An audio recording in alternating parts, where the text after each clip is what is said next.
Для наших северных широт нет ничего лучше отечественной Аннушки, надежной и эффективной, испытанной холодами и далеко не идеальной инфраструктурой. Ан-24 уже летал на всех наших линиях, и действующие наземные службы, технический персонал готовы к его приему.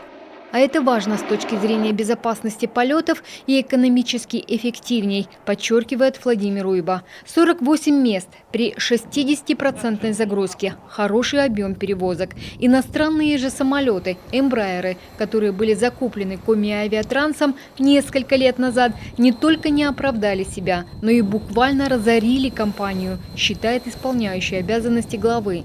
При этом у нас будет 3 Ан-24. Это звено, и это очень важно, потому что 3 позволяют участвовать в конкурсах, в том числе и для того, чтобы получить субсидии. И 1-26, он в основном будет как дежурство, это санитарный борт, а 24 как раз будут на пассажирских перевозках. Да, вот по Ан-24, который пришел у нас сейчас уже одна машина здесь, в сентябре мы его уже запустим как раз на Усть-Цильму, на Усинск и на Воркуту. И у этого борта еще летная годность 30 лет, чтобы вот не было ни у кого сомнения, это хоть и взрослый самолет, но еще далеко не старик.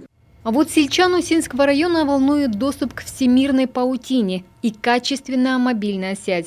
Это, так сказать, цифровое неравенство, исполняющее обязанности главы Коми, испытал на себе, когда недавно посетил муниципалитет. Стоило выехать за пределы нефтяной столицы, как связь тут же пропала.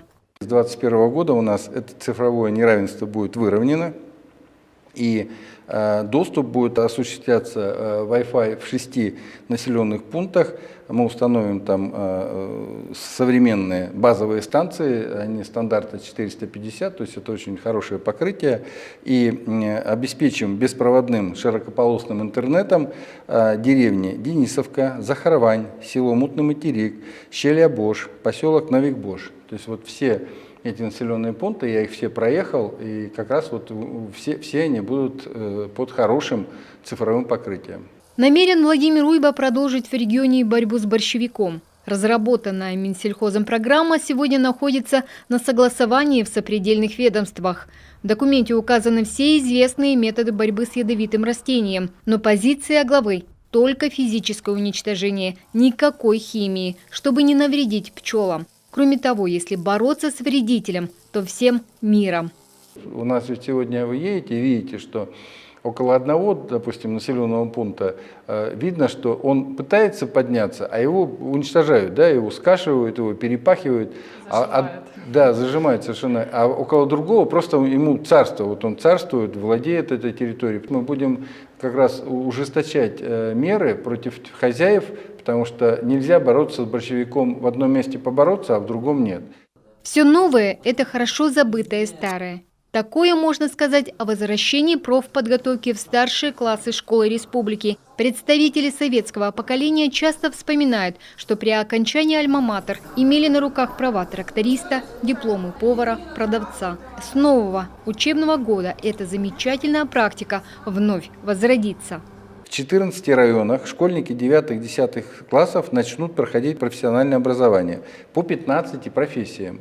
И обучим мы очень много, 875 человек. И это 25% обучающихся, на самом деле, 9-10 классов вот, сельских территорий, именно сельских территорий. Мы с них начнем, потому что очень важно парню или девушке, заканчивая школу, иметь вот сертификат о профессиональном образовании. И в 2021 году профессиональное образование придет еще в 4 района. Затронут вопрос и о лесопожарной службе Коми. По словам исполняющего обязанности главы, ведомство достаточно крепко стоит на ногах. Хорошее оснащение идет за счет федеральных и республиканских программ. На сегодня уже приобретено 167 единиц спецтехники, пожарные автоцистерны, снегоболотоходы, вездеходы, автомобили повышенной проходимости, квадрокоптеры и многое другое. Это лето хоть и было жарким, но особых хлопот огнеборцам не принесло. Тем не менее, они постоянно находятся на чеку. Сейчас же идут облеты, каждый день мне докладывают с тем, чтобы не пропустить. Ведь самое главное – это в течение суток загасить очаг возгорания, не дать ему разгореться. И поэтому, независимо от того, есть угроза или нет угрозы, все равно ежесуточно идет авиапатрулирование. И еще, сегодня неплохо показали свои знания выпускники школы республики. И это несмотря на то, что из-за пандемии ребятам пришлось сдавать экзамены в не очень-то комфортных условиях. В этом году в Коме 100 бальников по ЕГЭ 23 человека.